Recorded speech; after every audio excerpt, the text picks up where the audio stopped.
Hey everybody, thanks for having me. Unfortunately, obviously missed this morning, so you've got to do me a favour, and if I'm talking about anything that's been covered, just give me a bit of a thumbs down or something, and I'll whip over it. It looks like the program was really interesting, and it's a shame I couldn't be here. But look, I'll kick off just really briefly about who I am and how I ended up involved in this kind of work. Basically, I come from a social enterprise background, so I've over the years been involved with teams that have launched 3 different social enterprises in WA, completely different things. One involved with youth work and using bicycles, and another one helping property developers make more connected communities. But all of this work basically got me involved in this world of impact investment, which just as an out of interest, how many people here have heard of that term? So raise a hand. So we've got a few. So look, it's basically a jargony word for investment that provides financial return alongside environmental and or social return. But effectively, it's a method of investment where you're not just, it's not a donation. You're wanting like measurable returns alongside getting at least your money back, usually competitive returns. So I kind of got involved in all of that work. I grew up on a farm over east, don't hold that against me, and have been living over WA on and off for 10 years now, but in a little stint over east, I met a few people involved with Odonata. Now, the founder of Odonata is a gent by the name of Nigel Sharp, and he basically is a long-time investor in agriculture. Also involved in the property development industry, and he basically has been doing conservation work on and off for, I believe, a couple of decades. And for him, in all of this work he's been doing over the years, it was more often than not a grants-based or a donation-based approach, whereas he came from a business background and was really interested in how do you bridge these worlds and effectively get business mechanisms in to fund conservation. So he basically set up Odonata as a not-for-profit, and its whole reason for being is basically to bridge those worlds, get the business world and conservation to happen together, and effectively try and get conservation to provide a financial return alongside its environmental impact. Now, I've got a few, I'll whiz through things as quick as I can so we've got time for some questions, but I've got a few case studies to show you. A little bit of a caveat, disclaimer, is that I've only just started working for these guys for a couple of months, so I might have a few blanks, but we'll give it a red hot crack anyway. So here we go.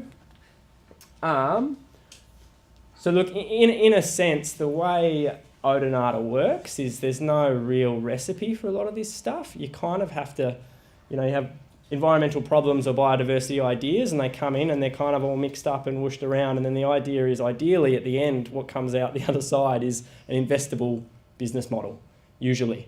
Now, I'll also say that investment isn't always the best, but it's kind of a fit for purpose. In some cases, grants are perfect.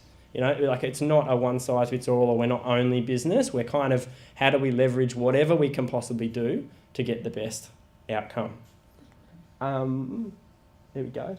So the organisation is based out of Victoria and predominantly operates in Vic, and we've got some stuff happening up on the New South Wales border, and I'm working on a project at the moment with the New South Wales government. So we'll have a bit more of a presence in New South Wales at the moment shortly.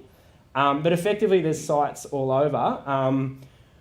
More often than not at the moment, they combine an agricultural component. So really big into regenerative agriculture and how that sits alongside conservation. There's a lot of overlap there with the work we do, which I'll unpack a bit more in some case studies for you. We've also got a few national relationships starting to form. Got a couple of things happening down in Tassie. A few projects happening up in Queensland, and we're in furious discussions with Keith over and over, trying to get... see what we can do here in WA if there's any scope to get involved with Gondwana Link and their work down there. So I'll whiz through the first couple. They're largely wildlife focused, and then the next two are more regenerative agriculture and kind of landscape regeneration more broadly. Basically, so Mount Rothwell, it's a site about 45 minutes outside of Melbourne, and I believe until recently it's the largest protected habitat area in Victoria. It is effectively, it's 400 hectares fenced on private land. They make money through vegetation offsets, which I believe, or biodiversity credits, I believe is the term in Victoria. They effectively have a market mechanism available. Is everyone familiar with that? Yeah, there's probably people in the room who know more about it than I do. I've just kind of come across it. So effectively the way this is funded, it's private conservation and it's funded through offsets, and also they make a little bit of money through education. There's a threatened species programs for 8 different species happening there, and as you can imagine, it also obviously involves a whole lot of regeneration of the environment. There's always bits and pieces of landcare grants and whatnot to kind of help with the environmental side of things. They also have a program with Melbourne Zoo set up where they're basically doing breeding programs in conjunction with Melbourne Zoo, which also brings in a few more dollars. They've had massive success with the eastern barred bandicoot in the population growth since the Mount Rothwell program kicked off.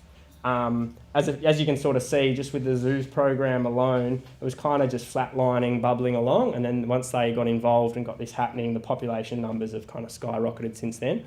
And the aim is to have them delisted by 2023 as an endangered species.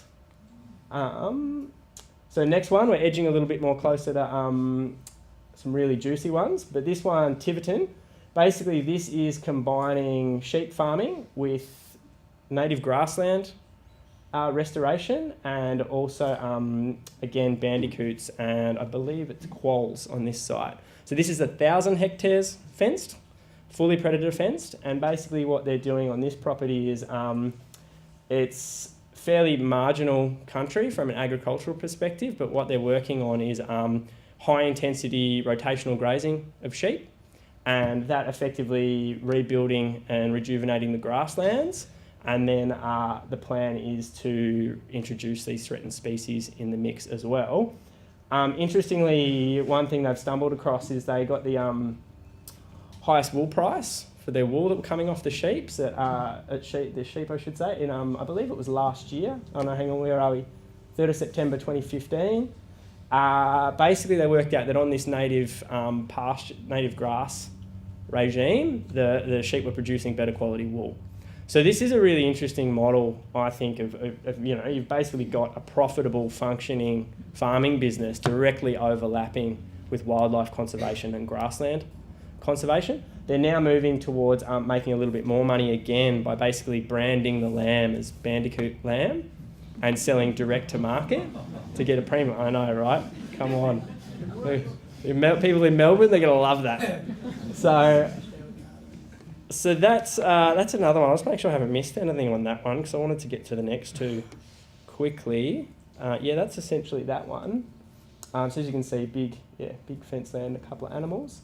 But all right, this is more getting a little bit more meaty. So this one here is for, how many hectares was this one?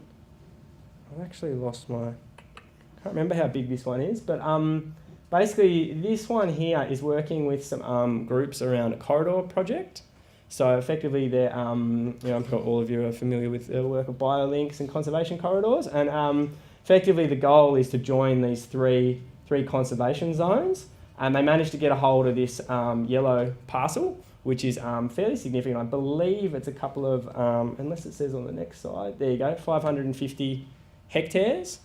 And basically this one is predominantly funded through, again, the biodiversity credits and the market that's available in Victoria for those credits. So basically they're seeding 550 hectares down to trees and generating revenue from that. They've also doing carbon offsets, so it's similar kind of market mechanism available in Victoria to basically pay for some of this work. The other interesting one here is they've actually partnered up with property developers, and they're subdividing off about 2% of the land and selling that to fund the work on the 98% of the land. So again, a couple of different mechanisms kind of mushed together to get this to happen. All right, now the reason I kind of rushed those three is because I really wanted to talk about this one. This is super exciting and probably more, more aligned to the kind of broader vision of what is possible. So this is Arana Park, which is 4,500 hectares. It's an aggregation of 4 properties that were purchased. The whole project value is around the $20 million mark. This project is, so that $20 million figure is from impact investors. So again, it's they're getting a return on that $20 million. So this component of it is not philanthropy. They're basically running this as a 4,500 hectare mixed farm. They're cropping and running sheep. They're working towards regenerative agriculture practices across the board. Where possible, and if they can, they'll be going organic in a lot of areas to get chase a premium, and obviously, keep chemicals out of the waterways, and all of the good things that come along with regenerative ag. Now, just in terms of conservation work on this property, basically they've got 100-metre wide corridors linking some of the hill country you can see up the top left there down to what is the Loddon River, which is just running across the bottom there. Sorry, I don't have a better picture than this at this point. So in addition to corridors work, basically trying to connect up any vegetation zones on the property, they're also doing a heap of re-veg and riparian zone work along the Loddon River. Some areas down there, they've got strips as wide as 400 metres being protected. So up the top left-hand corner, there is a 210 hectare wildlife sanctuary being set up. Again, it's going to be predator fenced, and we'll be releasing bandicoots and quolls in there as well. Now I'll just check my notes. How was that one? Just trying to remember how that one was funded. I believe that some of that wildlife work is funded by philanthropists who are supporting that. We've also got a chunk of land, the 250 hectares in there, that was Trust for Nature land that they held, and they were kind of struggling a little bit with how to manage it and what to do. So effectively, as part of this work, Arana have taken over and are managing that land now as well on behalf of Trust for Nature. What state are we in? Victoria, sorry. Yep, this is still Victoria. Where are we? Wildlife Sanctuary, Trust for Nature. Oh, so some of the other interesting things I've got going on here is they have a scheme set up where they're basically paid to take green waste from Melbourne. So they're taking all the green waste from Melbourne, and they've got commercial composting facilities set up on here, and they're basically getting money to take it. They're composting it, and then they're spreading it out over the land as part of the regenerative ag business, and obviously cutting a lot of their costs on inputs and getting paid along the way. There's some experimentation going on at the moment here around hemp farming as well, and seeing if we can make a go of that. What else? The other interesting one is soil carbon. They're basically part of, I believe, the Emissions Reduction Fund. I don't have that written down, I can't remember. But there's they're basically getting a return now for proving that their ag practices are sequestering carbon in the soil. So that that's happening over there as well. So as you can see, the other one, sorry, I almost forgot, is they're doing an investigation at the moment, and they're likely to also do some native food cropping, exploring quandongs and wattle seeds as another little enterprise on the property.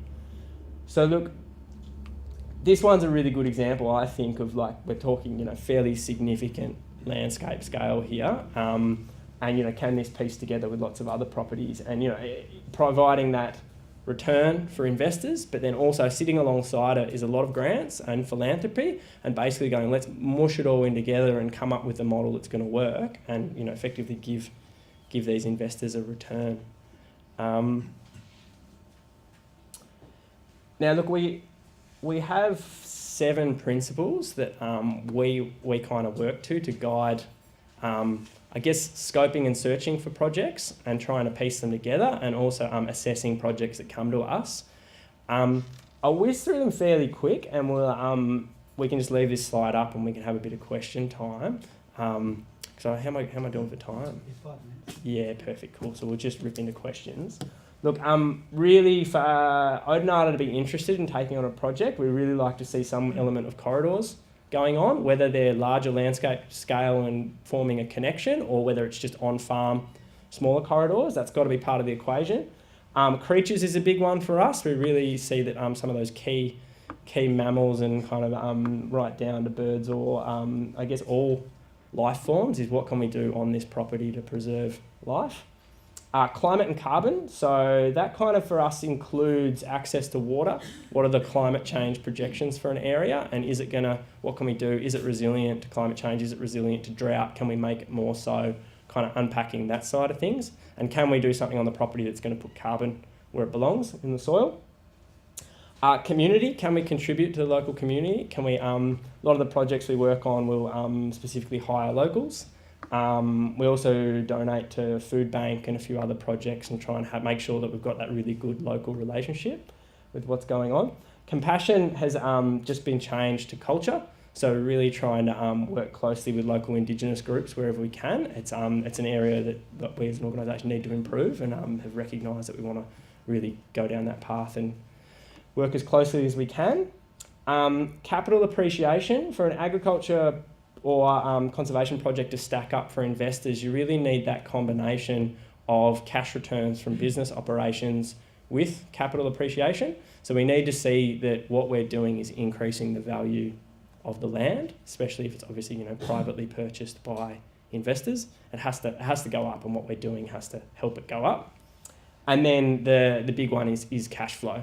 So in agricultural investment, sometimes people rely purely on the value, the notion that the value of the land's going to go up, and as long as the business is washing its face, they're kind of happy with that, and they'll take the return on the capital. Whereas for us, we don't see that as a good strategy. We need the businesses that are operating on the land to be providing a return alongside it. And then with those two things combined, you can get competitive level returns, and then you can attract a heap of investment. Just to wrap up, I guess from my time, I spent a couple of years working over east in this kind of impact investment space, and really one of the big takeaways for me was there is more people out there with money than there is places to put it. So the real issue is not that the money's not there, the issue is that the deals aren't there that stack up. So effectively that's what we're trying to do. So look, hopefully that was a decent enough snapshot of what we do, and yeah, we'll throw it out to some questions.